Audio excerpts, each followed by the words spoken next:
Muy buenos días para todos, bienvenidos. Esta es nuestra cuarta sesión de estas conversaciones, el webinario que nos invita las fundaciones Nacional Batuta, Bolívar da Vivienda, la Filarmónica Joven de Colombia. Para mí es un placer actuar como el moderador de estas conversaciones. El que más disfruta soy yo siempre, pues que tengo la oportunidad de conversar con los maestros. Brevemente, antes de que empezáramos con el maestro Germán, mencionaba que precisamente una de las pocas cosas buenas que esta pandemia tiene es que nos invitan a estas conversaciones y tenemos oportunidad de vernos. De entrada, muchísimas gracias a todos los que están conectados para nuestra conversación, especialmente para nuestros tres invitados de honor en el día de hoy. Estoy seguro que necesitamos poca introducción para cada uno de ustedes. Sin embargo, dentro de la dinámica que estoy proponiendo para que nos conozcamos entre los que miran la conversación y los que ejercen esa conversación, preparamos una serie de preguntas para el público. Entonces, mientras vamos haciendo la presentación de cada uno de nuestros invitados, me gustaría pedirle a nuestros participantes como públicos, por favor, llenen este formato para nosotros saber cómo podemos orientar la conversación. Hemos descubierto que a veces el grupo que se congrega alrededor de esta conversación es más joven o es un poco más de edad, con más experiencia, y en ese sentido, pues me gustaría poder honrar eso. Entonces aquí van esas preguntas, las van respondiendo, tienen todo el tiempo del mundo, no se preocupen que no hay respuesta mala.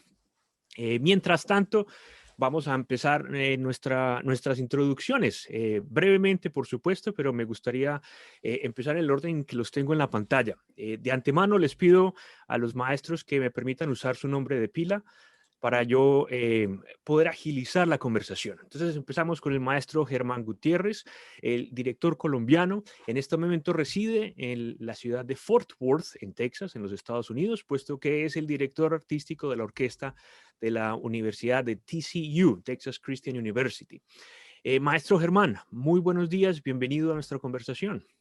Buenos días, bueno, muy agradecido de esta invitación y como decía, esta es una de las ventajas que nos ha dado el COVID y es que nos podemos comunicar, estamos gastando más tiempo en casa, entonces tenemos tiempo para reflexionar y sobre todo si no hubiese sido por esto no ha tenido la oportunidad de tener a mis colegas al frente mío, el maestro Dimequia, el maestro Posada, encantado de poder compartir ideas.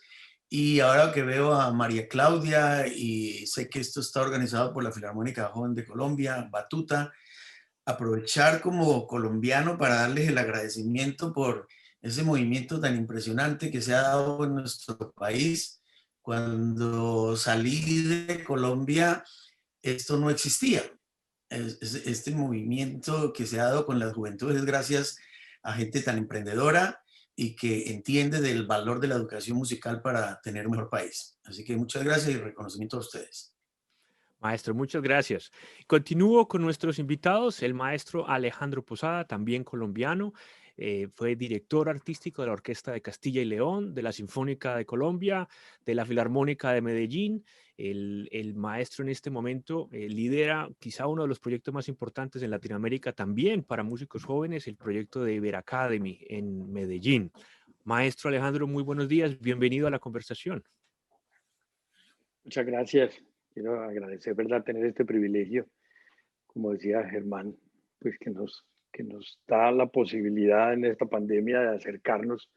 Muchas veces pues sería imposible al mismo tiempo tenerlo a todos ustedes aquí al frente y es un gran privilegio. Agradecerle a la Fundación Batuta, a la Fundación Bolívar de Vivienda, a la Filarmónica Joven que hace esto posible. Y esperamos tener una conversación muy amena y muy enriquecedora para todos. Maestro, estoy totalmente de acuerdo, pero estoy seguro que va a ser muy inspirador. Y por Ojalá. último, pero no diciendo que menos en ningún sentido, el maestro mexicano Enrique Diemeque. En este momento, pues me gustaría preguntarle, maestro, usted dirige la orquesta en Flint, en Michigan, ha sido encargado de la orquesta en Minneapolis, en Paul Chamber Orchestra, también principal director invitado en Montpellier. ¿Desde dónde se conecta, maestro? Buenos días. ¿Qué tal? Buenos días. Mucho gusto estar con ustedes. Me estoy conectando desde Argentina, en Buenos Aires, ya que actualmente soy director general artístico del Teatro Colón. Ya tengo 4 años, estoy cumpliendo 4 años de serlo. He sido director de la Filarmónica de Buenos Aires ya 16 años, así que he estado muy entretenido acá. Actividad musical con Argentina, pero antes también tuve el gran orgullo de ser el director de la Filarmónica de Bogotá, que fue una de las grandes cosas que llevo en mi corazón. Hicimos unos proyectos maravillosos. Pues si quieren los elaboramos un poco más adelante, pero quiero saludar a María Claudia, que con ella estuvimos colaborando precisamente con la Filarmónica de Bogotá, hicimos muchos proyectos, y también estuve con la Sinfónica Nacional de México durante 17 años como director de esa orquesta y de la Ópera de México. Así que he estado muy activo siempre en la actividad artística. Agradezco la invitación de antemano a todos ustedes. Saludo a mis colegas, que me da muchísimo gusto verlos otra vez después de tantos años de que nos hemos visto en diferentes lugares. Bueno, entremos a la conversación, que están nuestros personajes esperándonos, todos, Pero ¿no? por supuesto, por supuesto. Muy bien, entonces tengo también la oportunidad de compartir con ustedes la información que los mismos participantes se conectan. Hay varias personas de Bogotá, de otras ciudades de Colombia, tenemos incluso de Argentina, de Latinoamérica, desde Europa hay 2 personas conectadas. La gran mayoría tiene entre 25 y 34 años de edad. Ese es un punto bastante, me parece, importante. Y la mayoría también tiene conocimientos básicos o incluso con estudios formales a nivel musical. Y miren, un 81% público masculino. Entonces ya tenemos una idea más o menos de a quién le estamos hablando. Hemos conversado en oportunidades anteriores sobre qué se necesita para ser un director a nivel técnico. Y las sesiones anteriores, inmediatamente anterior, era cuando ya está uno en el podio. La conversación de hoy nos piden que gire sobre cuál es el rol de un director de orquesta como líder, cuál es su participación dentro de la comunidad. Entonces me gustaría simplemente empezar la conversación si cada uno quisiera poner o exponer sus ideas sobre qué significa para un director de orquesta convertirse en un líder social, en un líder hacia la comunidad. Pueden empezar en cualquier orden, no hay un orden preestablecido. Adelante. Adelante. Bueno, en realidad sí, como yo tengo ya un puesto un poco más comprometedor como ser director general artístico de un teatro, lo veo ya con un aspecto mucho más amplio. El rol de un director de orquesta obviamente es que una orquesta pueda proyectarse, que la orquesta pueda tocar los diferentes estilos que existen a un gran nivel, a más alto nivel posible. Pero cuando uno está como director, también sabe que uno se tiene que acercar a un público, que tiene que uno estar cerca de ese público que va a ser el que va a mantener la orquesta viva, el que va a hacer que la orquesta se pueda seguir desarrollando, en que la música siga siendo presente allí. Yo me he basado mucho en mis maestros, en ver cómo se desarrolló en Estados Unidos las orquestas. Las grandes orquestas que fueron a un inicio 5 grandes orquestas que se nombraban así siempre eran Nueva York, Filadelfia, Boston, Cleveland y Chicago. Esas fueron las 5 primeras grandes orquestas de los Estados Unidos. ¿Y por qué eran tan grandes o se hicieron grandes? Porque reflejaban la salud cultural de la ciudad, de a dónde querían ir, a dónde querían crecer, cómo querían desarrollarse, qué tan importante era tener las artes, si eran ciudades ya bollantes económicamente y también industrialmente, ciudades muy industriales, norte de los Estados Unidos, entonces tenían los medios para poder realizarse en otros ambientes, pero el arte siempre que ha sido el que da el sello a esa salud de una ciudad, se refleja con una orquesta. Porque si bien había museos o había galerías de arte, universidades, las orquestas vienen a ser algo más particular todavía.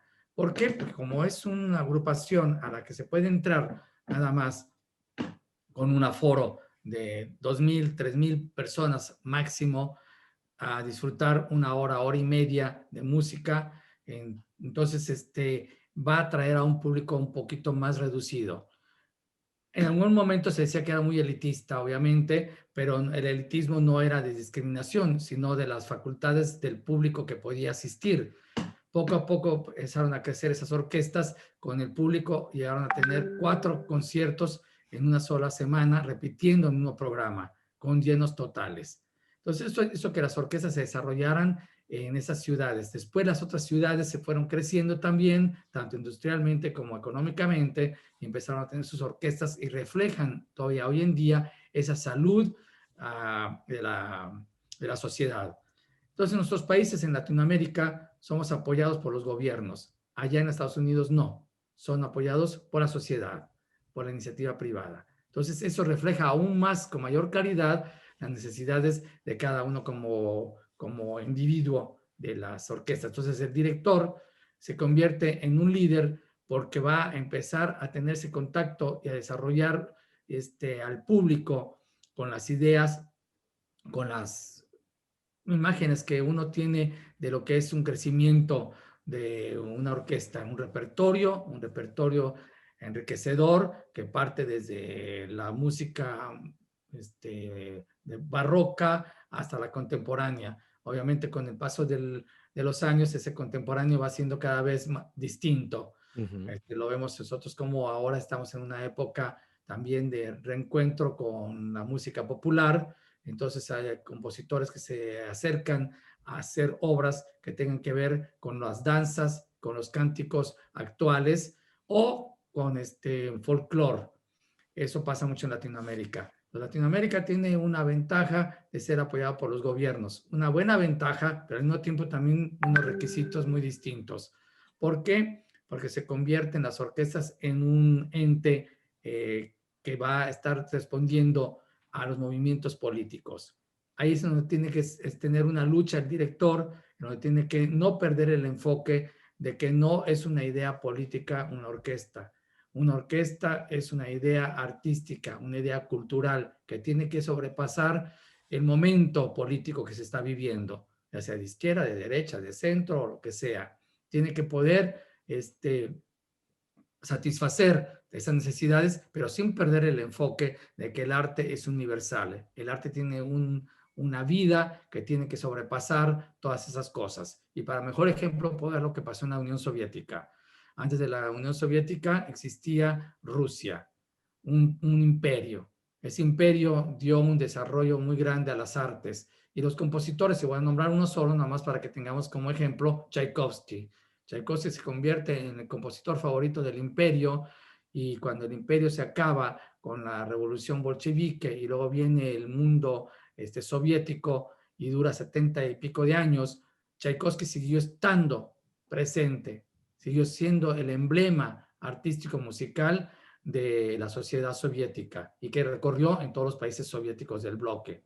Se cayó ese gran cortina de hierro y Tchaikovsky sigue estando ahí presente. O sea, no lo doblegó ningún cambio ideológico y ningún cambio económico y ninguna clase de tendencias. La música prevaleció y eso es lo que se trata de hacer, de que pase lo que pase, tenemos que conservar nuestra cultura, esa cultura que nos lleva desarrollando durante muchos años y que se va complementando, que se va agrandando, que se va haciendo más enriquecedora. Entonces, eso tiene que encargarse un director, siempre seguir.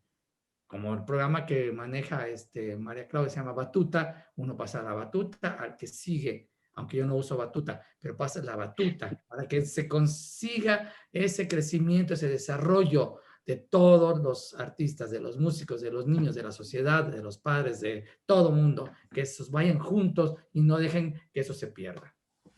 Muy bien, maestros, ¿quieren continuar con esta misma idea? ¿Cuál es, en su opinión, esa capacidad de liderazgo hacia la comunidad que tiene un director de orquesta? Bueno, yo creo que el maestro Dimeque lo ha dicho muy bien. Yo particularmente me he desempeñado en la educación musical. No he sido director titular de una orquesta profesional, pero entiendo que el papel del director tiene varias aristas y una es ser el director musical, la persona que es responsable por lo que pasa en el ensayo y en el concierto, la persona que desde el podio trata de sacar el mejor resultado de un grupo de músicos que están enfrente. La otra arista es el director de la institución, como si de una orquesta. Mirar todos los aspectos de la organización, hacia dónde va, cómo vamos a proyectarnos.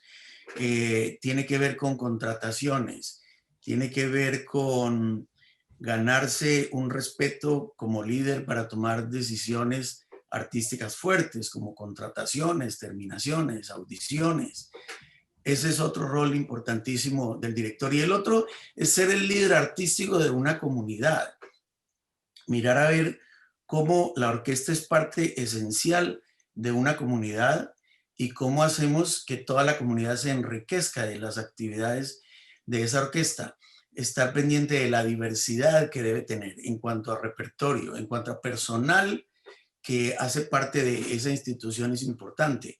Diversidad de cómo llevamos la música a diferentes regiones. Descentralizar la orquesta, que no tiene que ser en un solo sitio donde toca, que no es un repertorio que es sencillamente el repertorio estándar, sino que la gente está ávida de escuchar variedad. Entonces, todas estas aristas son las que le dan al director la credibilidad en una comunidad para que todo el mundo tenga ese sentido de pertenencia, como que esta es la cultura de nuestra sociedad y a esto es lo que todos le debemos apuntar.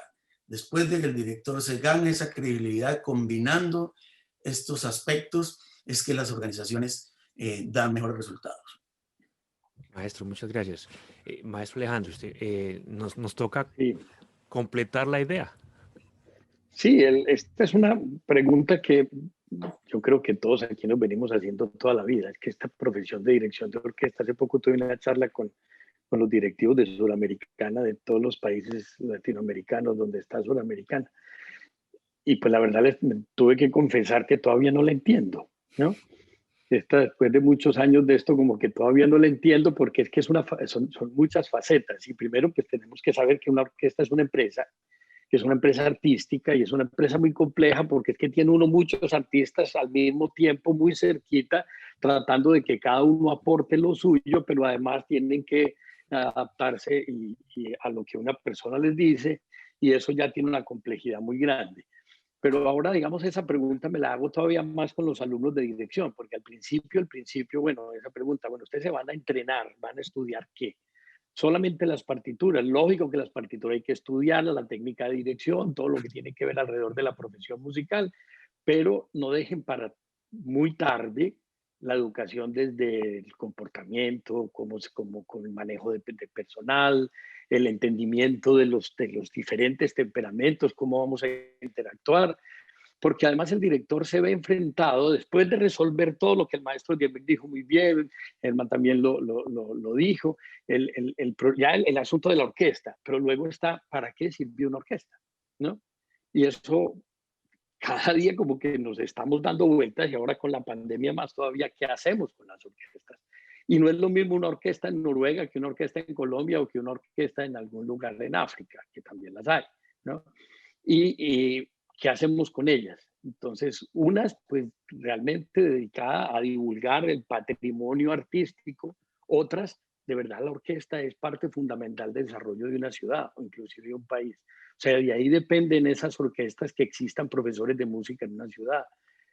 Muchas veces no puede estar alejado el director de la orquesta con la problemática de educación de esa ciudad. O sea, si el director eh, permite dentro de una orquesta, por poner unos pequeños ejemplos, yo quiero un primero oboe que toque muy bien, pero no me interesa si sabe enseñar. A lo mejor va a condenarse esa ciudad a no tener en los próximos 20, 30 años un profesor de oboe, ¿no? O un profesor de corno. Entonces, digamos que yo pienso que la labor más importante, o digamos, de las cosas que tiene que tener un director de orquesta para tratar de acomodarse toda esa cantidad de actividades a las que por obligación tiene que atender, digamos, o por la característica de su profesión, es hacer un gran emprendedor.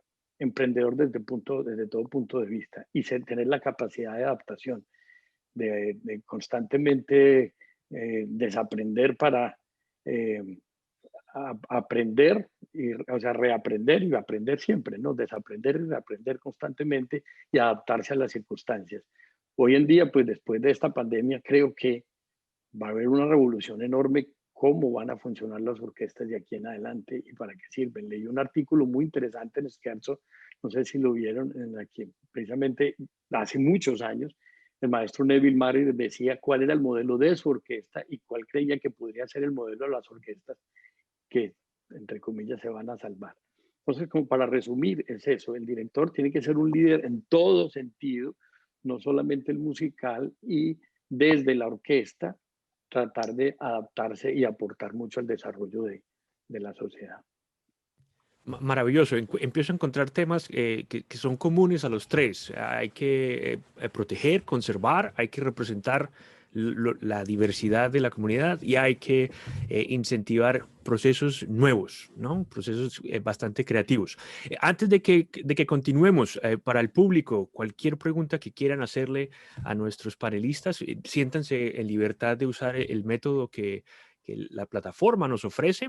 Traten de no usar el chat, que no alcanzo a mirar las preguntas allí, pero con toda seguridad hago mi mejor esfuerzo para preguntarles a nuestros panelistas todas sus inquietudes.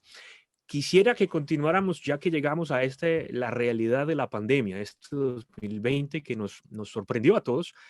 ¿Cuáles son las estrategias que cada uno de ustedes lleva para que su orquesta o su ensamble pueda sobrellevar esta pandemia? Si nos pueden compartir un par de ideas, por favor. Bien, yo soy director de dos orquestas, una en Estados Unidos y otra acá, obviamente en Argentina, donde estoy con la Filarmónica. Y la forma en que se está llevando a cabo son obviamente distintas. En Estados Unidos las precauciones fueron manejadas, pues ya todo el mundo lo sabe, han visto las noticias, se politizó muchísimo todo esto de la pandemia, entonces eso afectó obviamente a todos los sectores. Pero como las orquestas allá son independientes, son aportaciones de donaciones, se tomó una decisión desde entrada en suspender todo el año el trabajo de una. Inclusive, cuando se había dicho que la Metropolitan Opera al principio de la pandemia cerró todo y abriría en septiembre. Ya acercándose a septiembre, tomó una decisión y cerró todo hasta septiembre, pero del año 2021. ¿Por qué hacen eso? Porque ellos tienen que proteger que su gente, los que van a donar el dinero, los patrocinios, también están recibiendo dinero. Porque si se cierran los negocios, si se cierran los bancos, si se cierra todo eso, no se está generando la economía. Entonces, la economía no va a poder apoyar lo que no es esencial, lo que no se considera esencial, y las artes hasta cierto punto no son tan esenciales como la comida y como la salud, obviamente. Aunque para nosotros los músicos el alimento al espíritu viene siendo la música, y también para todo, ¿no? Entonces nosotros sí nos morimos de hambre, pero no nos morimos desalentados porque tenemos la música con nosotros. Pero la mayoría de la gente sí necesita comer, necesita trabajar para poder llevar comida. O sea, ya se manejó de una manera muy directa y muy rápido. Hasta enero o febrero del año que entra, yo no tengo actividad con la Sinfónica de Michigan. Uh-huh. Y en cambio acá era como que cada 2 semanas se decía, abrimos. Ahora no, ahora sí, ahora tal vez, ahora quién sabe cuánto. Pero de 2 personas, de 3 personas, de cual se pasaron ya 8 meses y todavía no podemos entrar al teatro. Todavía hemos hecho nada más grabaciones presenciales de streaming, y en el ballet, en el caso también, porque estoy como director artístico de Teatro Colón, el ballet empieza a ser la clase, que es lo que hacen ellos como ejercicios, ¿no? Para calentamientos, que son muy importantes para que ellos estén en forma, nada más con 10 personas. Es una compañía de 110. Entonces, para que todos puedan tomar la clase, hay que pasar 11 semanas si es que no la van a tomar diariamente, ¿no? Si la toman diariamente, tenemos que repartir a que 10 personas puedan entrar al teatro. Ahora, cuando se es independiente, los teatros independientes acá en Argentina, que hay muchos, toda la calle de Corrientes, que queda a 2 cuadras del Teatro Colón, estuvieron insistiendo mucho en que se abrieran los teatros, en que empezaran todos a trabajar. ¿Por qué? Porque los artistas quieren trabajar, los cantantes que participan quieren trabajar, bailarines quieren trabajar, porque si no trabajan no van a tener una entrada. Entonces han hecho para que puedan tener la facilidad de abrir hacia un público que también tiene que ser con un 30% de capacidad. Entonces algunos empresarios dicen, yo con el 30% no alcanzo a salir de gastos. Entonces no quieren arriesgarle. Entonces, a los que sí pueden, abren y dicen, sí, tengo un 30%. El Teatro Colón, obviamente, tampoco puede arriesgarle a abrir para un 30% de capacidad cuando vas a tener nada más a un solista. Cuando vas a tener solamente en el foro puedes tener a 10 músicos. O a 10 personas o a 20 personas, incluyendo al que prende la luz, al que pone las sillas, al que va a abrir la puerta, al que va a tener atendencia a los artistas, hacia el camerín o lo que sea. Entonces, te limita muchas cosas. Entonces, ahora estamos haciendo streamings grabados, que se van a hacer presenciales. No tenemos varios músicos que van y tocan en el escenario. A veces tenemos un violín con piano, a veces cantante con piano, a veces a 2 violines con piano, a un cello solo, porque no podemos tener a más de 10 personas o cierto número de personas involucradas. Porque si tenemos cámaras, tenemos que tener a los camarógrafos, al que dirige las cámaras, al que sigue la partitura, al que afina el piano, al que mueve el piano, o los que mueven el piano. Y todos esos ya cuentan como personajes. Entonces, ha sido un poco de ir prueba y error, prueba y error. Entonces, observar lo que está pasando en Europa muy de cerca. Hemos visto que en Europa en el verano se abrió y que muchos se destaparon, dijeron ya estamos bien y que bla, bla, bla, hicieron todo eso y ahora están cerrando absolutamente todo. Están diciendo que no van a volver a abrir hasta febrero o marzo del año que entra o cuando la vacuna esté. Entonces, si la vacuna está ya comprobadísima, la gente piensa que se va a poder abrir ya con una manera un poquito más cómoda, porque obviamente un teatro no se abre nada más con que yo quiera tocar. Se tiene que abrirse con una persona que tenga la llave, que abre la puerta, la persona que pone la luz, va a haber tendencia, las personas que vayan a atender al público, que también tienen que ser especializada, que tienen que llevar una clara idea de que la gente no se puede sentar junta, que puede tener una distancia, saber si son familia o no, que viven juntos. Entonces, todo un entrenamiento que se está tratando de llevarse un protocolo que se ha revisado no sé cuántas veces y va cambiando. Con eso de la prueba y el error, nosotros no podemos darnos el lujo de caer en un error. Muy bien, maestro. Por ahí ya empieza a aparecer preguntas del público. En la siguiente ronda se la comento para que nos la comparta. Maestro Germán, en cuestión de la universidad, nos comentaba antes de que empezáramos que casi un 90% de lo que hacen es virtual. ¿Cómo ha usted manejado la cuestión con la orquesta? Sí, en la parte educativa hay un reto grande y es que los muchachos están matriculados en un programa que tiene una clase de requisitos insalvables para poderse graduar. Entonces, uno de ellos es la participación en la orquesta.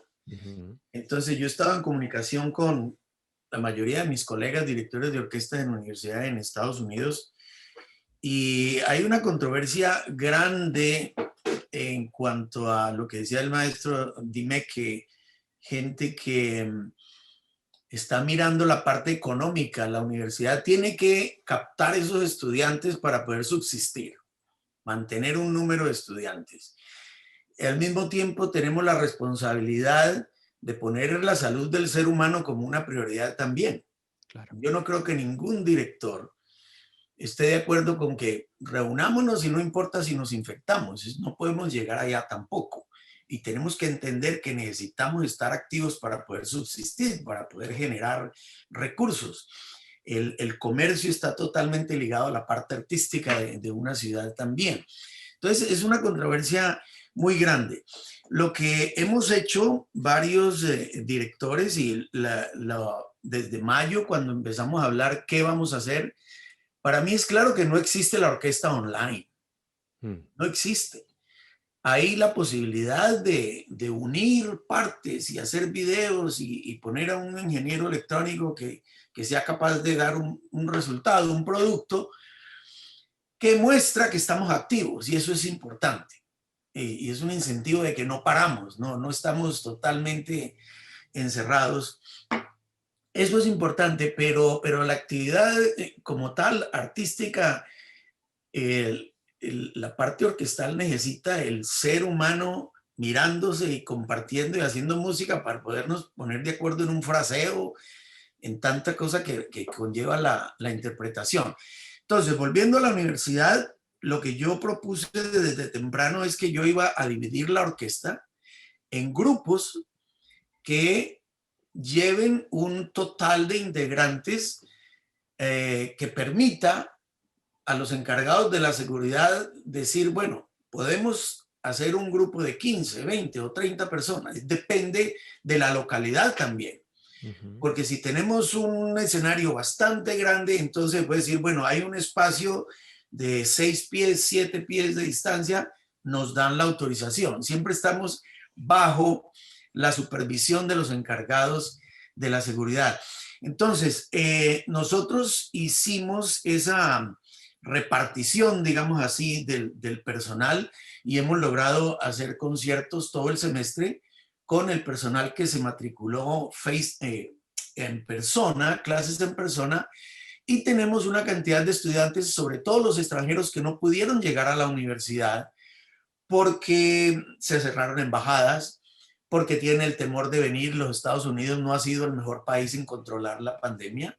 Saben, la controversia política que ha existido aquí entre demócratas y republicanos, en decir que no, que es exageración, que no se necesita el tapabocas, que podemos actuar, y eso ha causado también que el contagio aumente. Entonces, logramos que los estudiantes internacionales no perdieran la oportunidad de cursar la materia para poderse graduar, porque sería injusto decir, usted no viene, entonces usted está retrasando un año en graduarse, porque no va a cumplir el requisito de orquesta. Entonces, lo que hemos hecho es cambiar esa dinámica. En vez de ponerlos a tocar a ellos con nosotros, ¿cómo les enseñamos algo que sea relacionado con la orquesta? Entonces, yo particularmente decidí que el repertorio que estamos trabajando aquí con los estudiantes presenciales lo podemos trabajar en una manera analítica con los que están por fuera. Entonces, si tocamos una sinfonía, por ejemplo, hicimos la sinfonía de Bizet, entonces todos los que están por fuera analizaron la sinfonía, estudiaron más el compositor, una cantidad de cosas que yo no hago con los que están presentes, porque aquí necesitamos cada minuto para ensayar. Pero los que están allá, entonces me he dedicado 2 horas a hablar de la sinfonía, a hablar de análisis, y ha sido bastante satisfactorio para ellos, según los comentarios. Y estamos haciendo una dinámica, no es orquesta, pero está relacionado al mismo currículum que estamos desarrollando acá. Entonces, un buen resultado es que sí hemos podido dar los conciertos y hemos podido mantener la actividad orquestal, no actividad orquestal, pero la materia con los estudiantes que están por fuera. Y la orquesta, como nos decía, reducida. Sí, y entonces los conciertos los grabamos, y esa es una cosa también bastante, mucho más relajada, que no es en vivo. Los muchachos llegan como si fuera un ensayo, lo grabamos, incluso lo podemos grabar 2 veces, o podemos grabar una parte y otra parte, y luego se va a poner cuando el resultado se pone al público, ya estamos satisfechos de que la cosa funcionó. Muy bien. Maestro Alejandro, en su posición, ¿cómo ha sobrellevado esta pandemia desde el punto de vista artístico? Pues está claro, como a todos, que la pandemia nos puso un freno de mano ahí impresionante en muchas cosas, pero haciendo pues como un balance de lo que ha sido el año para Iberacademia ha sido bastante positivo, sobre todo porque nos dio la posibilidad de hacer un montón, ya de poner a a funcionar programas que estábamos pensando, pero que por el día a día no lo habíamos podido hacer. Lo que pasa es que Iberacademy tiene, digamos, la ventaja de que es una orquesta, pero no es orquesta. O sea, tiene orquesta, pero el programa no es una orquesta. El programa da clases, pero no es una escuela. Entonces es un montón de cosas. Yo a veces lo llamo mi Iberacademy 100 miligramos, porque eso parece una orden médica.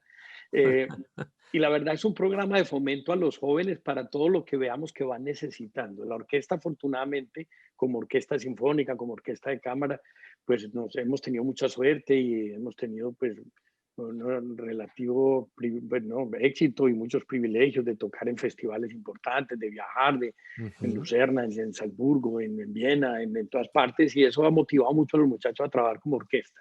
Y de verdad, pues que este año freno de mano y orquesta solamente hasta últimamente fue 0.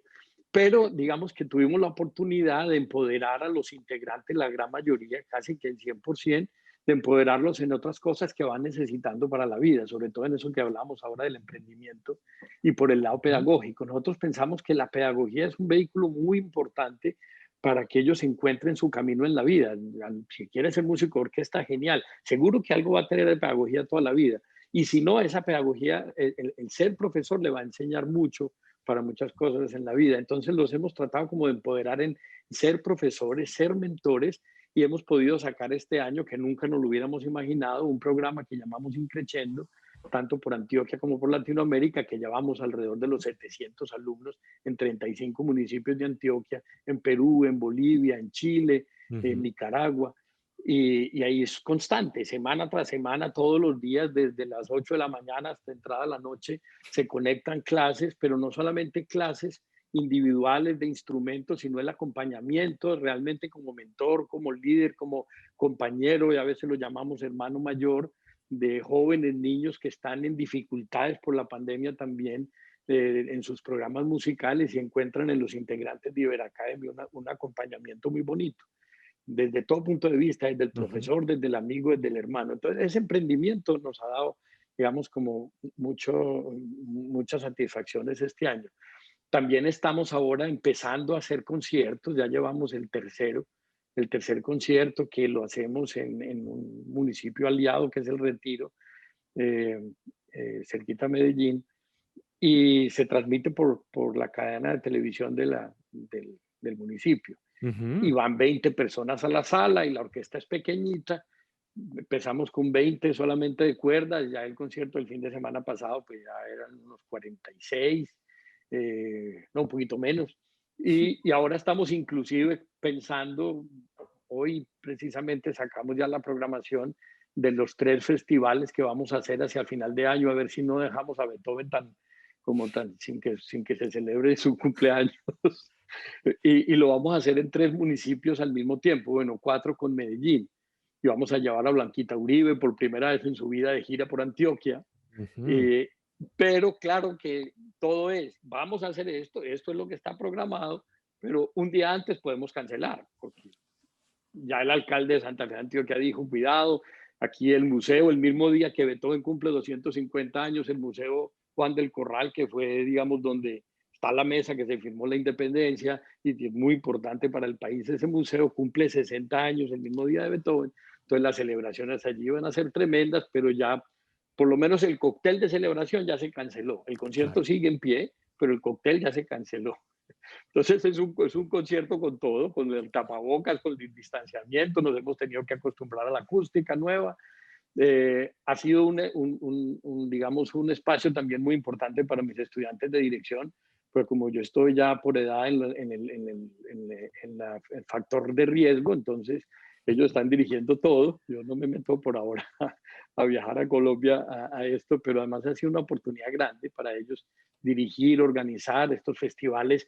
Digamos, una parte del festival lo están organizando desde todo el concepto artístico y la producción, los estudiantes de dirección. Y la verdad, digamos, en estos 35 municipios de Antioquia y Nicaragua, lo que nos han dicho es que afortunadamente pudimos reinventarnos, porque si no, en muchos de estos municipios se hubiera parado por completo la actividad pedagógica y artística. Nosotros creemos que hemos aprendido mucho y que nos va a servir esta pandemia para nuevos retos, para inventarnos un montón de cosas. Y además estamos adaptándonos, estamos aprovechando ahora que no gastamos en hoteles, en viajes, Ujú. para comprar instrumentos, quedar lo mejor dotado posible la orquesta con el famoso corno inglés, el gainete bajo, todo lo que vamos necesitando, que este es el momento de comprar. Reacomodar el presupuesto. Exacto, ya. Se Y va, en claro, lugar de hotel, se va para corno inglés. exacto, no, qué maravilla.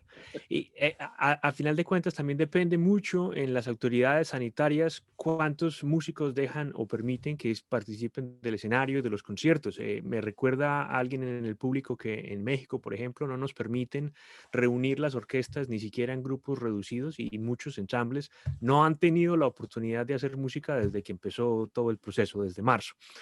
Pero pensando, imaginándonos que vamos a tener la oportunidad de hacer música pronto, tengo una pregunta de Dayan Solano. em, a- Dándole un saludo a todos los participantes, por supuesto, pero ella pregunta, ¿qué características debe poseer un joven director para liderar de manera óptima un proyecto social en la comunidad? ¿Qué podemos recomendarle a Dayan? Bien, yo quisiera comentar lo siguiente. Un director de orquesta tiene que tener una formación muy sólida musicalmente, artísticamente. Tocar un instrumento o varios instrumentos, de preferencia instrumentos que se tocan en una orquesta. ¿Por qué? Porque no todos vamos a tener la oportunidad de dirigir la Filarmónica de Berlín. No va a ser una orquesta que toca sola.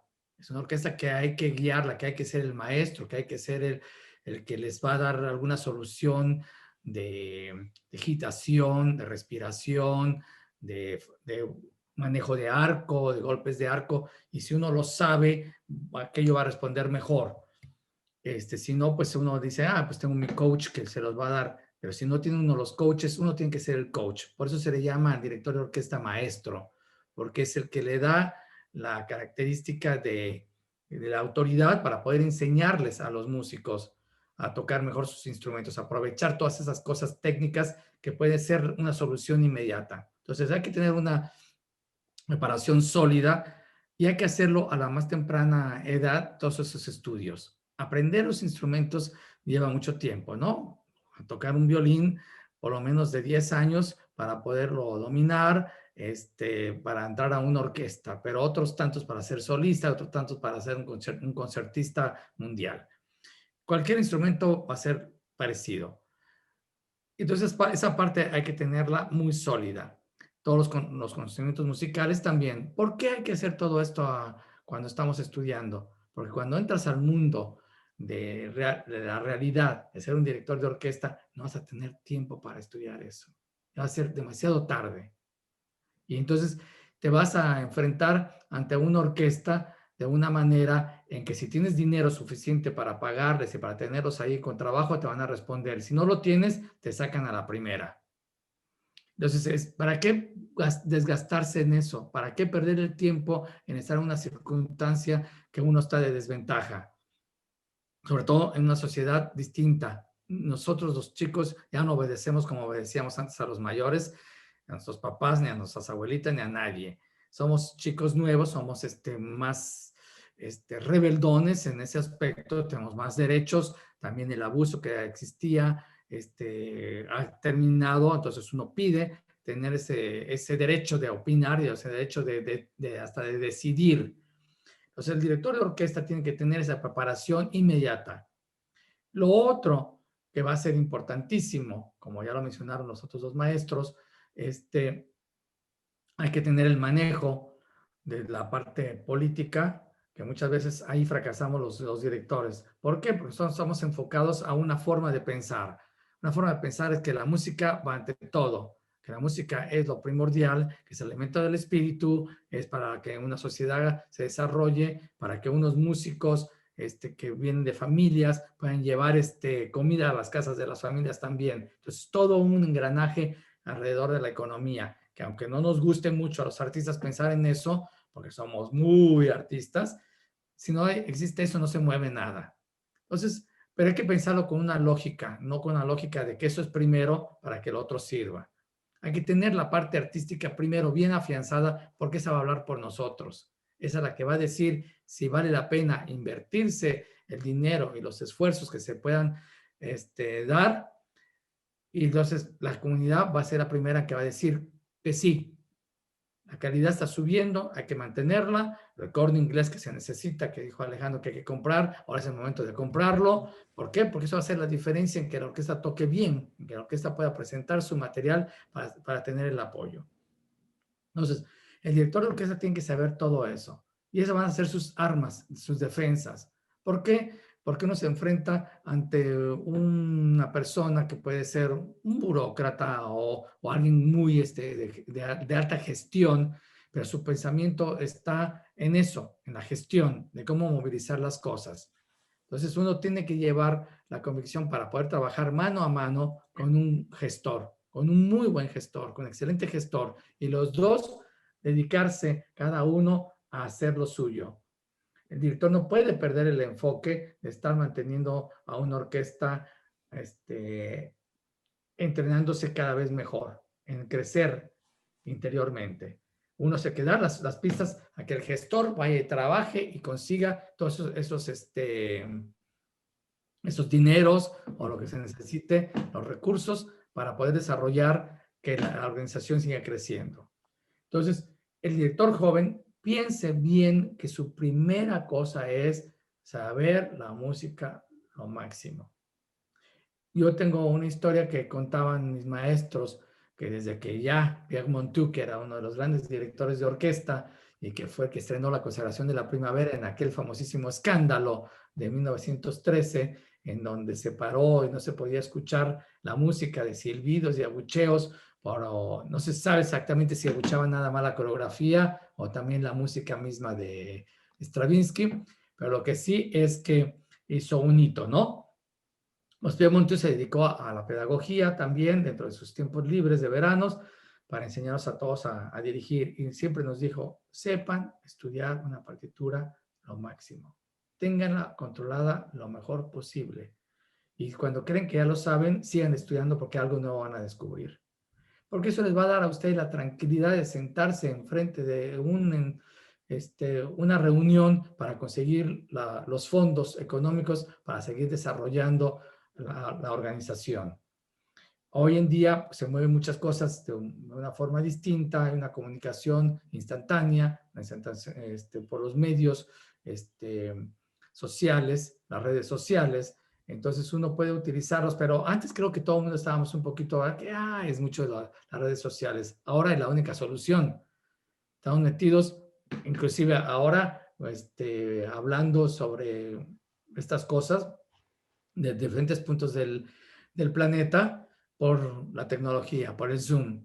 Y así como lo manejaba Alejandro y lo manejó Germán, yo también tenemos una escuela acá que se llama el Instituto Superior de Arte, que tiene pues música, canto y baile, también entrenamiento para regisseurs y coreógrafos, para que se desarrollen. Entonces, como también la pandemia nos tiene a todos detenidos, la escuela no se podía detener para no perder el año, para perder el curso a los chicos. Entonces, ahí sí ha funcionado mucho el contacto por Zoom.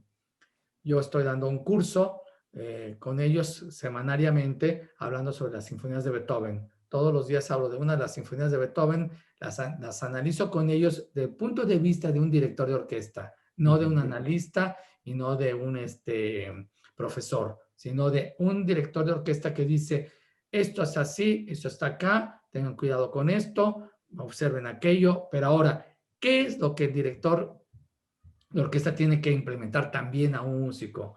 La parte mística, la parte de motivación, que el músico de dónde la va a sacar, del compositor, de la partitura. Entonces, decir, ¿en qué estado de ánimo estaba el compositor cuando compuso esta obra? ¿Qué estaba diciendo? ¿Qué quería decirnos? ¿Es lo mismo este fortepiano acá que este fortepiano en otro lado? ¿Es lo mismo que las dinámicas bruscas de Beethoven, de esos cambios de faceta instantáneas, de si lo tocamos con Brahms, si lo tocamos con otros compositores?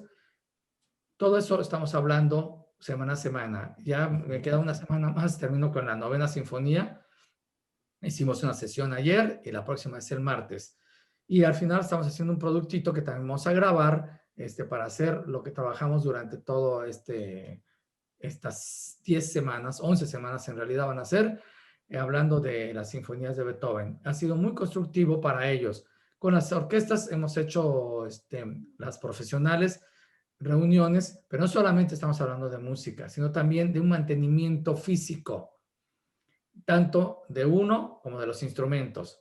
Entonces, un luthier que les hable de cómo mantener el instrumento ahora que en la pandemia no podían salir de sus casas. Aquí fue muy estricta la pandemia. Había un aislamiento obligatorio. Entonces, no podía salir a la calle más que para las cosas esenciales. Y a las personas mayores de edad de 70 años ni siquiera podían salir a la calle. Tenían que pedir un permiso especial para ir a ciertos lugares. Entonces, a nosotros nos ayudó mucho tener contacto por medio del Zoom para hablar de alimentación, hablar de cómo mantener el cuerpo en forma, con ejercicios, de los instrumentos también, de como pensamiento, también un pensamiento que nos dieran mindfulness que le llaman, cómo tranquilizarse, cómo pensar positivamente, para estar saludables para el regreso, porque el regreso tiene que armarnos realmente de un valor, porque no va a ser fácil el regreso. El regreso va a ser todavía cuesta arriba en muchos aspectos. Todavía se ve en Europa cómo está resultando, por eso les digo, tenemos como ejemplo a ellos y estamos enfocándonos a verlo. Así que los directores jóvenes, que estoy por cierto dando también cursos de dirección en línea, para aconsejarles cómo estudiar ahora que no tenemos una orquesta enfrente y que no tenemos un piano y que a lo mejor no tenemos una grabación adecuada. Todo está en la partitura. En la partitura podemos extraer absolutamente todo. Podemos ver cómo nos va a guiar el compositor. Y yo les enseño a cantar la partitura, a cantar los instrumentos. Ahora hay que aprovechar este tiempo, porque cuando uno esté enfrente de una orquesta, la orquesta se va a dar cuenta si uno sabe la partitura o no. Y que no tenga uno que aprender la partitura enfrente de la orquesta. Tiene que ya ir uno con la partitura aprendida, analizada, comprendida, y que pueda uno con los gestos, que salga como si va a tocar un violín, una flauta, un tambor, un timbal, un arpa, lo que sea. Ya sabe uno que esto no lo va a ir uno a aprender a apenas saber cómo se agarra el violín, cómo toco. No, el violinista va a tocar un solo, va a saber perfectamente cómo hacerlo. Un director de orquesta también tiene que saber, ya los gestos están saliendo de la música. Entonces, yo aconsejo eso como parte primordial a todos los directores jóvenes. Apréndanse ahora en esta pandemia a estudiar las partituras. Analicen todo. Cántenlo, cántenlo, cántenlo. Vívanlo, encerrados en sus casas, que no pueden salir. No necesitan salir a la calle. Con que se pongan en su casa, tarapapán, para papá, para papá, para papá, para papá, para papá, para papá, para papá, para papá, para papá, pom pam, papá, papá,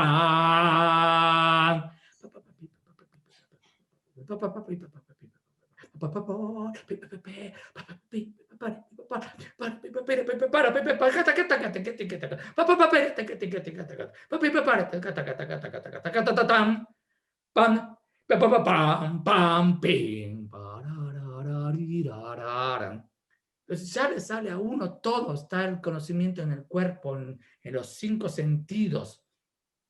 Eso es lo que hay que aprender. Esa es la parte que les va a dar a usted la libertad para poder salir y después sentarse enfrente de quién le va a dar el dinero a la comunidad. Cómo hablarle a la comunidad, cómo entusiasmar a la comunidad que siga apoyando, cómo ver que uno tiene la pasión, que está uno entregado a este arte, entregado al menester de los compositores, a su comprensión, a su vida, a la entrega. Todo eso es lo que va a convencer a quien les va a escuchar cómo soltar ese dinero, de cómo generar esa economía que necesita el aporte del presupuesto. Yo así los aconsejo. Claro, si tienen tiempecito por ahí, sí, también un poquito de economía, saber cómo decirle a una persona, claro, nosotros sabemos sumar, tenemos 4 compases que tienen 4 negras, las multiplicamos por 4, tenemos 16, ¿no? Entonces podemos hacer Muy esa bien, parte maestro. mental. Así que perdón por que abarqué mucho, pero quería ayudarles a todos los jóvenes. piensen. No, claro que sí, claro que sí. Gracias, maestro. Maestro Germán, siguiendo la misma línea, ¿qué estrategias le puede recomendar a estos chicos? Están empezando con mucho entusiasmo, quieren hacer un proyecto emprendedor.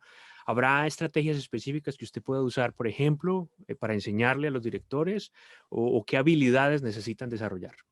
Sí, completamente de acuerdo con lo que el maestro Dimeque ha dicho. El director tiene éxito mientras logre el respeto de los músicos con los que está trabajando a cualquier nivel.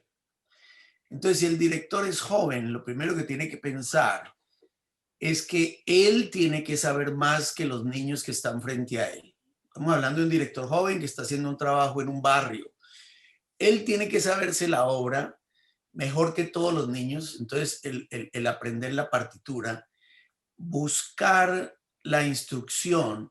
Yo he tenido esa experiencia con la Filarmónica de Bogotá, que tiene este programa de orquestas en los barrios, y me han pedido ir a hacer seminarios de dirección con todos los directores que están trabajando en las comunidades. Y ese es el énfasis de lo que yo he tratado de hacer con ellos. Hacerles entender que el director tiene que inspirar a los músicos y esa inspiración se da de acuerdo a la admiración que ellos puedan tener hacia ese director. Y la admiración es que el director les está diciendo cosas que ellos no están viendo en su papel, los está inspirando. Él conoce la partitura donde están todos tratando de colaborar para lograr producir un solo producto con muchas personas participando. Entonces, el director tiene que entender qué es lo que dice esa partitura, cómo está organizada, explicarle a la orquesta que la música es un lenguaje como cualquier otro, como cualquier idioma, que tiene sus párrafos, que tiene sus frases, sus motivos, sus periodos, sus capítulos, si vamos a hablar, a compararlo con los libros. Y el músico cuando tiene la parte enfrente a él no la está viendo. Entonces, para mí, la parte intelectual de la dirección tiene que ser prioridad desde un inicio. Y uno le puede explicar eso con el pueblito viejo.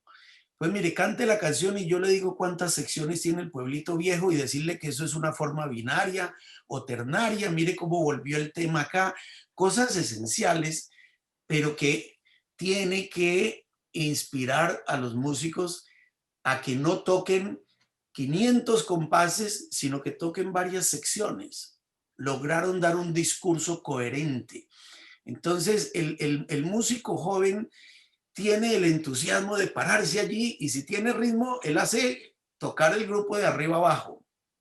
Pero hay que crearle la conciencia de que eso es importante, pero eso es lo mínimo. Eso lo puede hacer cualquier persona que tenga ritmo. Hay que ir a estudiar. Hay que hacerle entender, por ejemplo, en los Estados Unidos, me parece que exageran en el sentido de que aquí aquí no hay programas de dirección de orquesta a nivel de undergraduate.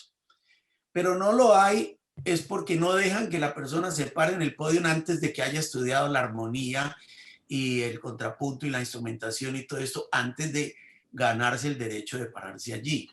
Entonces, animar a los muchachos a que si en realidad están soñando con la dirección, prepárense mucho en el conocimiento de la partitura y si no van a dar el paso en falso. Muy bien, ¿y habilidades específicas en ese ejercicio del emprendimiento? Quizá tenga un par de ideas allí que necesiten desarrollar como futuros líderes. Um, pues no entiendo exactamente. La pregunta, sí, la pregunta original que nos hacían era, musicalmente tenemos que estar muy preparados, pero ¿hay algo específico, ciertas habilidades que como directores sería bueno tener cuando estamos tratando de tener un proyecto de emprendimiento? Claro, yo creo que el ejercer ese liderazgo Ujú. que logre que todos caminen en la misma dirección. Entonces, el enamoramiento temprano, por ejemplo, es importantísimo que mantengamos a nuestro grupo entusiasmado. Ahí viene la habilidad de poder escoger el repertorio adecuado. Démosles piezas que todos van a disfrutar y todos quieren ensayar porque la pieza es muy buena.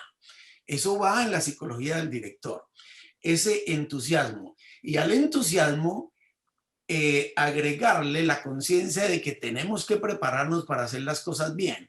Entonces, crear esas dinámicas de grupo y de competencia sana, de que todos estén procurando transmitirle a cada otro que hay que trabajar individualmente. Tenemos que aprender de nuestra parte, tenemos que identificar el líder de los violines primeros, de los segundos, de los clarinetes, para que haya esa colaboración. Lo importante de la música es que hay esa comunicación, hay esa creatividad y el sentido de colaboración. Esos 3 puntos son importantísimos desde temprano. Comunicación, creatividad y colaboración, hacerlos trabajar en equipo. Entonces, el director es el que tiene que estar tratando de incentivar todos estos 3 elementos en el grupo para que pueda haber un buen futuro.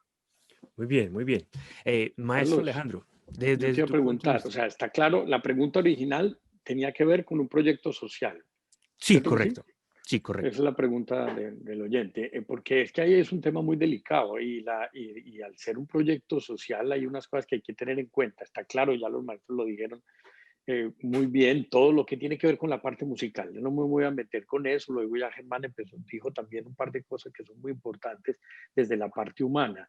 Pero primero hay varias cosas, no se nos puede olvidar que un proyecto social y también está, digamos, el que no tiene un enfoque social, pero es un trabajo con jóvenes que la responsabilidad es muy grande, es la primera experiencia y como esa primera experiencia, la primera vez que tocan un Beethoven, la primera vez que realmente están teniendo como abrirse al mundo por medio de la música, esas experiencias tienen que ser buenas y no van a ser traumáticas. Pero sobre todo es que ese espacio para muchas personas es el espacio donde realmente encuentran seguridad y tranquilidad, paz, ¿no? A veces vienen de unos entornos muy difíciles, la casa es muy difícil, sus padres, la relación con los padres, si es que están los dos, es muy difícil. Entonces el director tiene que saber que se mete a una cosa así, pero tiene que ser un líder de verdad, o sea, una persona a seguir, una persona que el comportamiento tiene que ser exquisito, que el trato tiene que ser exquisito, que tiene que buscar en el detalle de lo que está haciendo, es el sentido de hacer orquesta, si no es buscar el detalle y la excelencia en lo que está haciendo, pues mejor es más barato un balón, 22 jugadores y jueguen de cualquier manera, ¿no? Claro que con el deporte se hacen maravillosas cosas también, pero tocar en una orquesta o en una banda, si no se busca el detalle con todo el respeto, con todo brindarle esa seguridad y esa tranquilidad a las personas cuando están viviendo ese espacio, es muy importante. Y yo diría también, hay una cosa que es muy delicada, porque es que por naturaleza, digamos, es más fácil para una persona empezar su carrera con un proyecto de jóvenes, con un proyecto social, pero no se les puede olvidar que aunque sea un espacio natural, digamos, no es el espacio para hacer carrera, no es el espacio para pensar en hacer la consagración de la primavera, ni hacer unas sinfonías allí de Shostakovich y Bruckner, si los muchachos no tienen el nivel solamente porque el director necesita estudiarlo o cree que con eso va a hacer carrera. ¿No? Esos son espacios que tiene que tener la persona muy clara, que se mete allí, pero no es para su beneficio personal. No es para su... Tiene que aprender música también, desde antes, como decía el maestro Dimec, ya después es muy tarde, pero el repertorio es el que necesitan los muchachos, es el que necesita el programa. Aparte, usted verá si se estudia las óperas de Wagner o usted verá si se estudian los poemas sinfónicos de Strauss, eso tiene que hacerlo, pero no necesariamente practique con sus muchachos en el programa social, que eso puede ser contraproducente, ¿no? Y eso hay que tenerlo muy claro. Se ven muchos programas sociales o juveniles fracasar porque están al servicio de los intereses del director. Y eso es muy, muy peligroso. Pero sobre todo es buscar que esa primera experiencia musical de estos muchachos sea lo más exquisita posible, que es lo que va realmente a marcar los músicos del futuro muchas veces y que las orquestas profesionales más adelante tengan unos integrantes que sean, más la redundancia, íntegros en todo sentido. Claro. Pero si han tenido una mala experiencia antes, va a ser muy difícil que como profesionales sean unos buenos músicos de orquesta. Entonces, la idea que desarrollas es que hay que tener coherencia con el contexto donde estamos dirigiendo. Hay que Claro, buscar lo que una pasa es que nos coherencia. equivocamos muy fácil y creemos, oh, me llegó esta orquesta juvenil, me contrataron porque pues de pronto el presupuesto no es para contratar un director profesional, de pronto a un director profesional de gran carrera no le interesa, que sería Ujú. muy interesante, por eso hay muchos directores que se responsabilizan también de proyectos juveniles, pues el mismo maestro Barenboim, ¿no? Que realmente eso es como lo ideal. Luego, ese es el espacio, sí, para practicar de los directores, pero no es el espacio que le va a hacer la carrera. O de pronto sí, pero todo dependiendo de lo que necesita ese grupo, no lo que necesita el director. Y eso es muy fácil equivocarse. Hay que tener muy claro eso cuando se meten en ese programa. Y ya desde un punto de vista académico, que la pregunta surgió también con un miembro del público, ¿tienes alguna estrategia para enseñar dirección si está uno tan lejos del estudiante y el estudiante tan lejos de sus músicos? Digamos, en el entorno virtual, ¿cómo se podría enseñar dirección? Bueno, no, esto también ha sido un aprendizaje. Yo pues afortunadamente llevo 10 años enseñando en EAFIT y muchos de esos 10 años han sido pues virtuales, ¿no? Por mis viajes y mis cosas. Pero todo lo que son análisis y todas esas cosas, pero no hay ningún problema hacerlo virtual. Luego, lo que hemos podido hacer ahora es que afortunadamente con la dirección, digamos, no está el caso de, o los dos, por ejemplo, con un instrumentista, pues sí, muchas veces hay que coger la mano aquí, pero sí le ha dado, se ha obligado, digamos, en pantalla, de manera sincrónica, que dirija y cante a la vez. Le dije, mira, yo Ujú. no estoy aquí para tocarte el piano, que es lo que hago en EAFIT, toco el piano constantemente mientras ellos están dirigiendo, pero en este momento no puedo tocar el piano porque va a llegar tarde el sonido, canta todo lo que estés dirigiendo y eso ha sido un aprendizaje tremendo, que creo que en muchas escuelas lo hacen. Yo no lo Ujú. estaba haciendo así y ha sido importantísimo que los estudiantes canten lo que quieren que suene y eso les ha enseñado mucho. Mucha parte, un porcentaje altísimo de la técnica de dirección sí se puede por la pantalla sin ningún problema. Y ya el tercer experimento que estamos haciendo y no nos ha ido mal es, bueno, con todas las medidas de seguridad, vaya a la sala de Iberacademy, yo me conecto por aquí, usted ensaya, yo lo veo, lo interrumpo o no lo interrumpo, grabamos la sesión de ensayo, luego la discutimos y por lo menos han estado en contacto. O sea, encierro total no ha habido, eso sí, con Ya. mucho miedo, cuando hay un indicio de COVID, se cierra la sala, mandamos a todo el mundo a hacer pruebas, no pasó nada, volvamos otra vez a intentarlo y nos estamos como cuidando mucho, pero no se han quedado sin dirigir, o sea, casi que paradójicamente han dirigido más este semestre que en otros. Eso ha sido importante, porque no solamente han sido ensayos, sino conciertos. Claro, claro, maravilloso. Bueno, pues es una fortuna también que te tengan allí, que tengan esa posibilidad y que tengan la posibilidad también del recurso digital, el recurso tecnológico.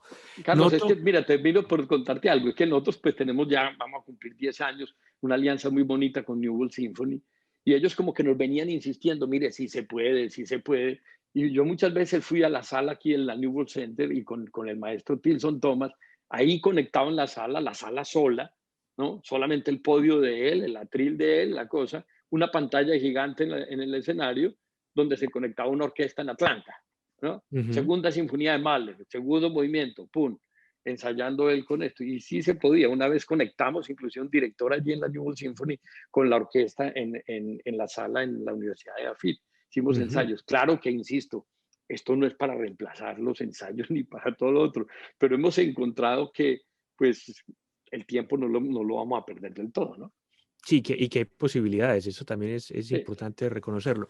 Noto en los tres que han recalcado y reforzado esa idea de cantar antes y cuando se está dirigiendo, de participar activamente del quehacer musical, es simplemente como para tomar una reflexión de lo que están diciendo, porque los tres lo mencionaron, hay que cantar lo que se está haciendo y hay que participar activamente, emocionalmente, de lo que se quiere dirigir.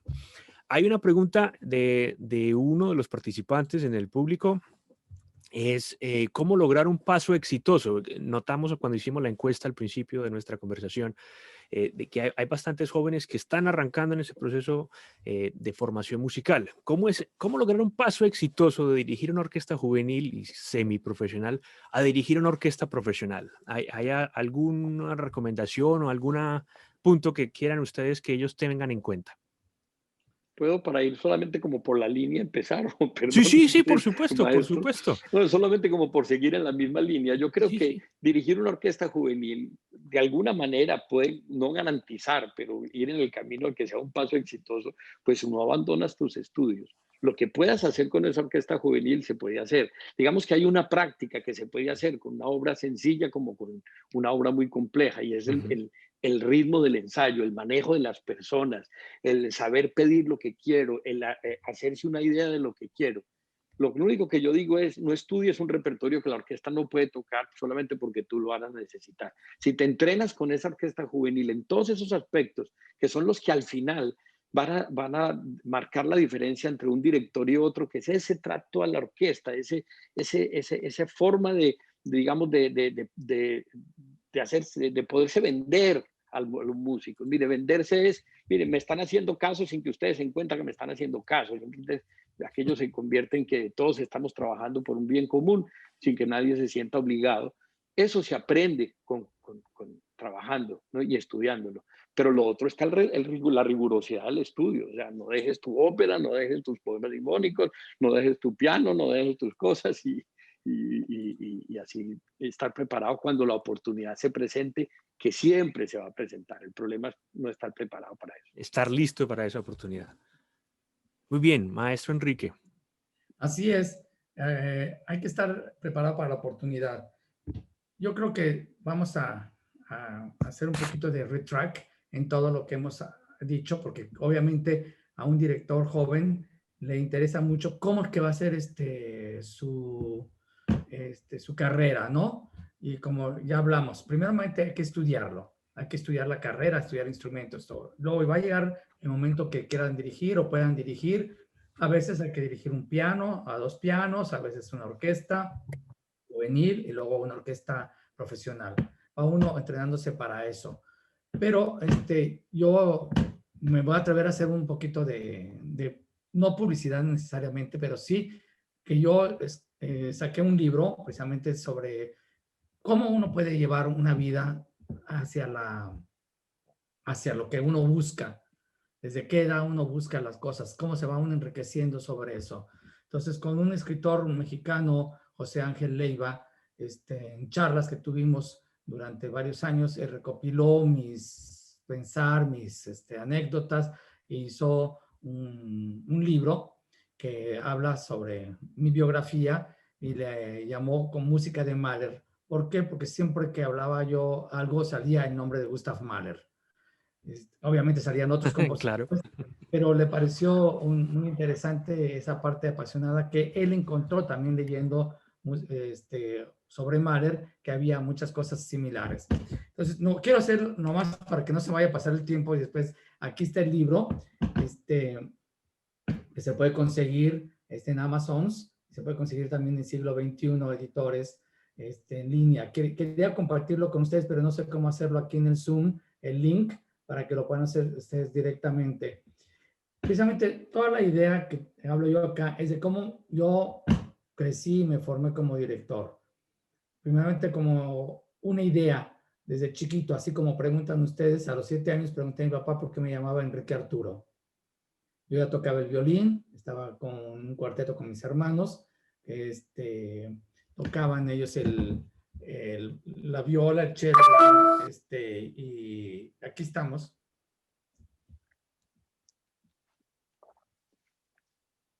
Y acá está también el cuarteto, como tocábamos paraditos, porque los atriles, si nos sentábamos, no bajaban más. Así que teníamos que tocar parados. Muy chicos y ya dábamos conciertos. Entonces le pregunto a mi papá por qué yo era segundo violín y por qué me llamaba Enrique Arturo. Las respuestas fueron Enrique Arturo por tu abuelo Enrique, que por cierto se mudó y vivió en Cali durante todo el resto de su vida adulta. Después de que se divorció de mi abuela, se casó y tuvo una familia en Cali, así que son caleños todos mis primos allá. Enrique Rodríguez se llamaba, y por eso me puso Enrique. Y Arturo por Toscanini. Entonces Toscanini, gran director de orquesta, preguntó a mi papá, bueno, ¿por qué me pusiste a Arturo por Toscanini, el director de orquesta? Ah, pues yo quiero ser director. Pues para ser director tienes que estudiar muchas cosas. instrumentos y todo lo que acabo de decir hace rato. Todo está en el libro. Y este libro que me gusta mucho porque quedó su presentación, entonces me queda la tristeza un poquito de que no se pudo presentar como debería de ser en el Palacio de Bellas Artes de México, pero tiene una cosa muy distinta a todos los libros y tiene un QR, si lo pueden ver ahí, es un código de barras. Ese código de barras usted lo pone en su teléfono smartphone y le va a abrir directamente a que pueda sonar una música. En este caso es la Sinfonía número 1, El Titán, de Gustav Mahler, con la Orquesta Sinfónica de Flint, Michigan. Entonces, pasa por varios aspectos interesantes de mi vida y culmina con un capítulo, o sea, está escrito en 11 capítulos que significan las 10 sinfonías de Mahler, más la canción de la Tierra. Y porque la 10ª también la analizo ahí como su obra casi póstuma, inconclusa, que es el adagio que se toca muy seguido, pero los otros movimientos hay muchos arreglos. Pero la idea de los 11 capítulos era abarcar precisamente como si fuera el crecimiento de una sinfonía, como al estilo de Gustav Mahler. Y al final son pequeños fragmentos que hablo de cada sinfonía, que significaba como la veo yo, la vi a través de la partitura, no a través de las anécdotas de otros, ni de las escrituras, ni de tantas cosas maravillosas que hay, sino de lo que me decía la partitura.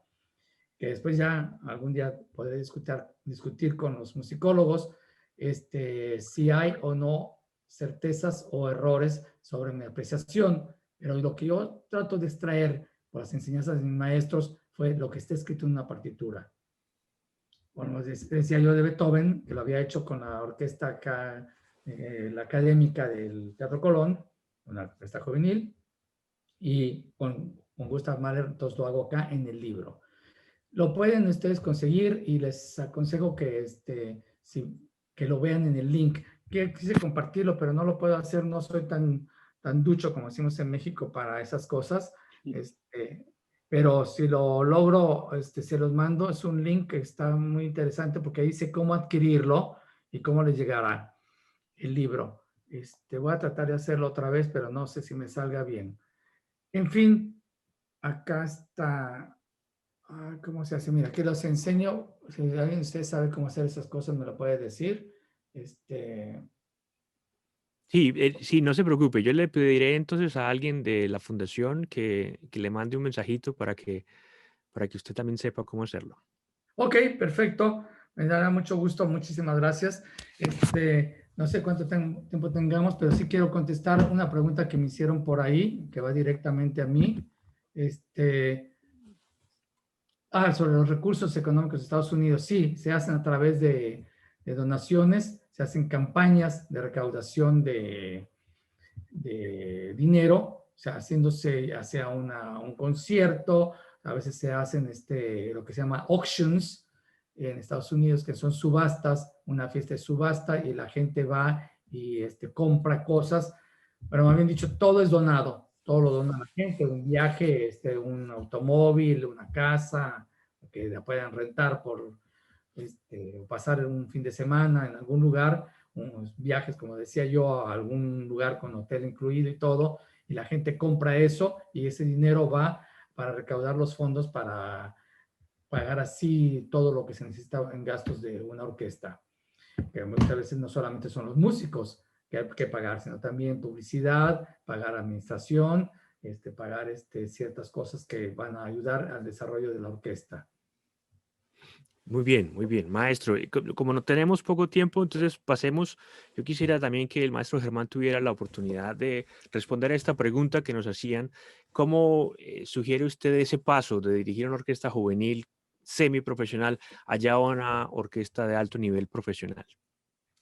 Sí, yo honestamente contestaría a ese muchacho joven que no se ponga metas específicas de dónde va a llegar, sino que se ponga la meta de ser mejor todos los días para ver a dónde llego, que es distinto. Me parece que un director que piense que yo tengo que llegar a ser el director de Chicago Symphony, si no lo logra, que es en un 99% de posibilidades, va a estar frustrado, porque no es fácil llegar a ser el director de Chicago Symphony.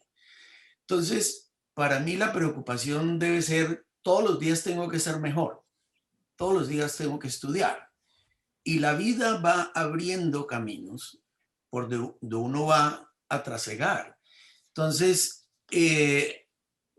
ahí no van a haber desilusiones porque yo no tengo el propósito de llegar a ser fulano. Está por decir James. James se puso a jugar fútbol desde temprano, pero él nunca pensó que él iba a ser una estrella del Real Madrid. Si se da, magnífico, pero tengan la disciplina todos los días. Lo que estamos haciendo ahora es dando consejos de cómo me puedo preparar para ser un director. Entonces, meterle todo el empeño a eso, con la seguridad de que lo que estoy haciendo es invirtiendo en un mejor futuro, pero no invirtiendo en que voy a llegar a cierto punto, porque eso no nos da una seguridad.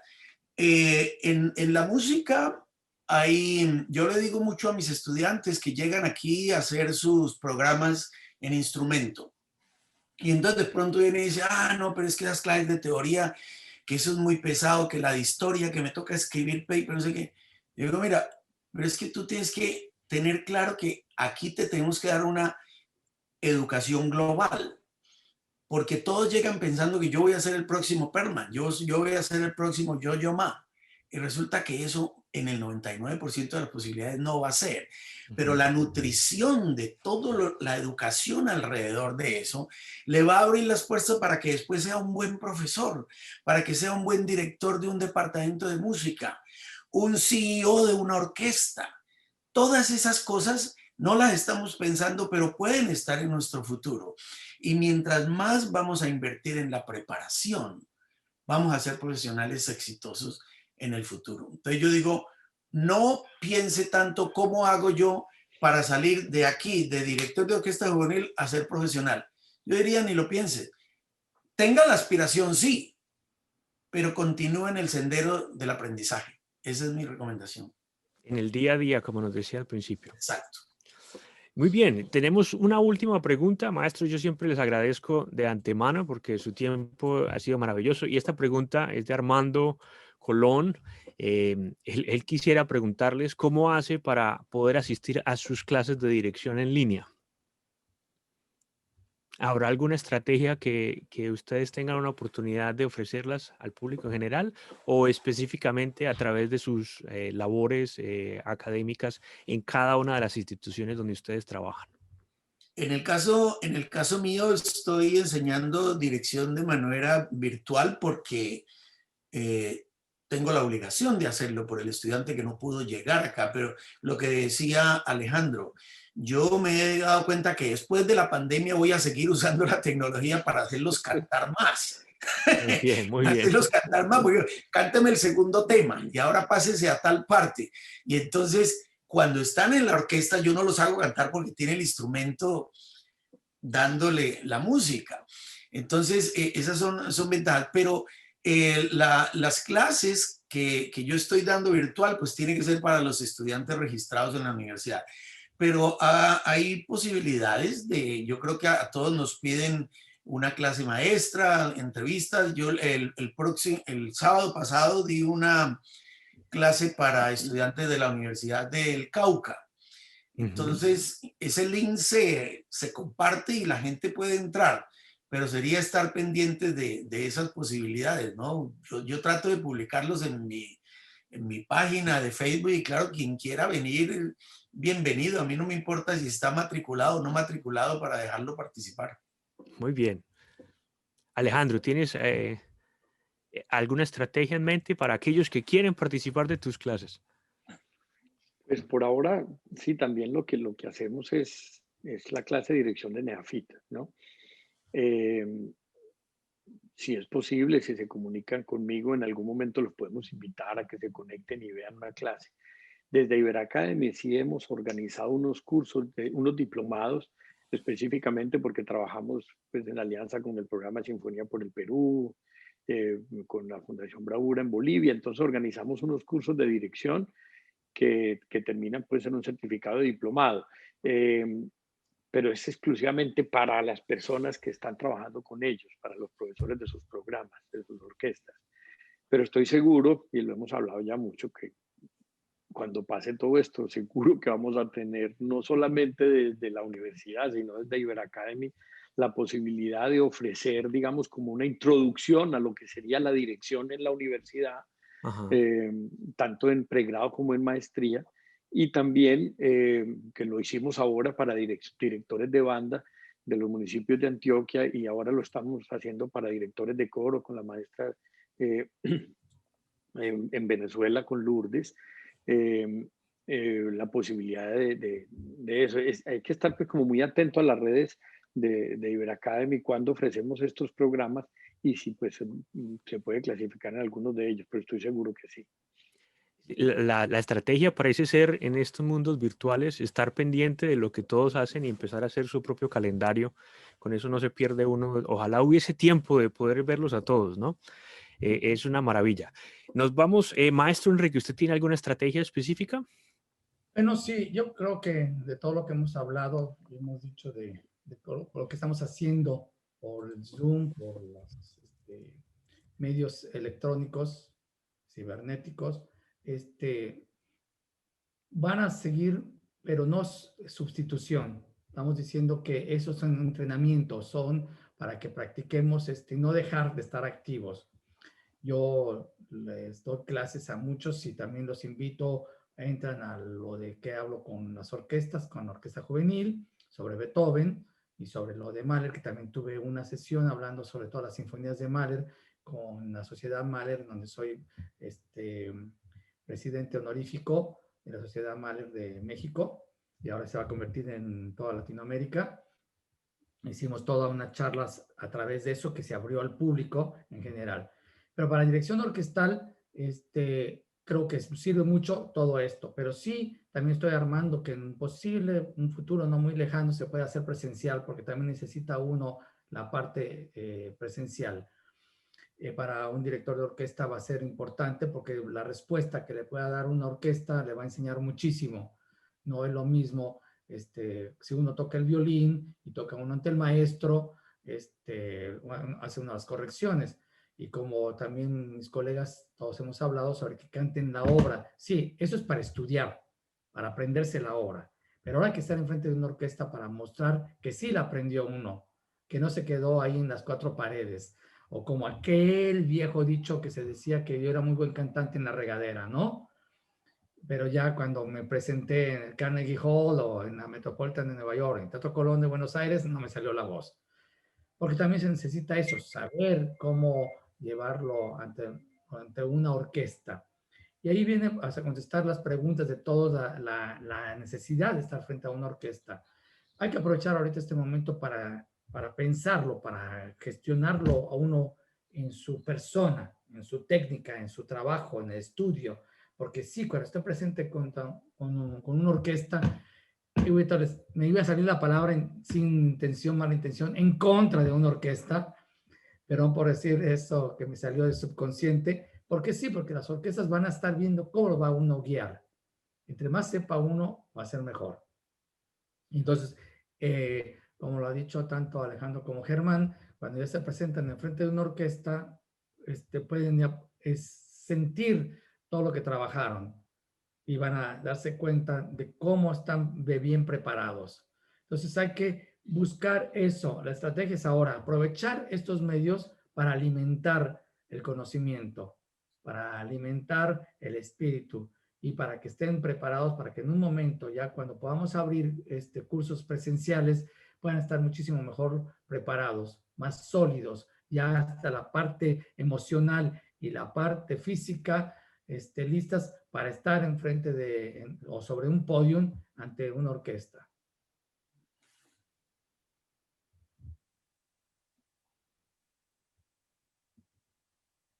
Se me fue el sonido. Si no le escucho allá. Maestro Carlos. El maestro Germán y quería añadir algo.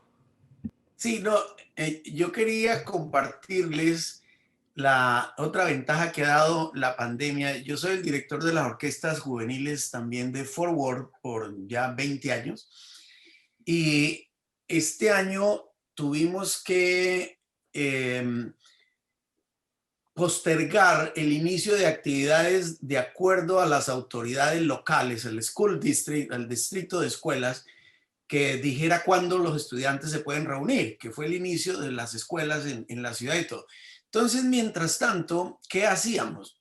Entonces, lo que yo les recomendé a los estudiantes es que mientras no nos pudiéramos sentar a ensayar, todos iban a estar estudiando su papel y estamos haciendo la séptima de Beethoven.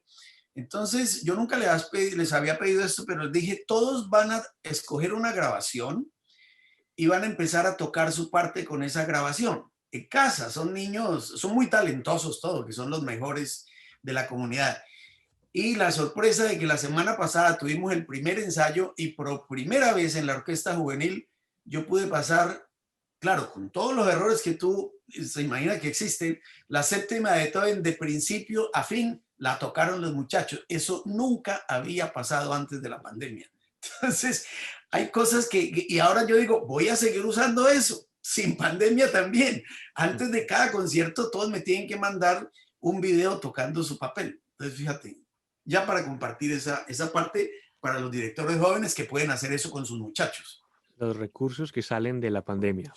Muy bien, maestros, es siempre un motivo de inspiración y alegría poder compartir con ustedes. Se nos termina el tiempo que teníamos pactado para hacer esto. Para todos los que están mirando esta conversación, la próxima sesión va a ser el 9 de diciembre, que los invito ya de antemano, que va a ser una conversación muy interesante para cerrar esta primera temporada. Muchísimas gracias una vez más a los maestros que nos acompañan en esta conversación, a la Fundación Nacional Batuta, Fundación Bolívar da Vivienda, y específicamente a la Filarmónica Joven de Colombia.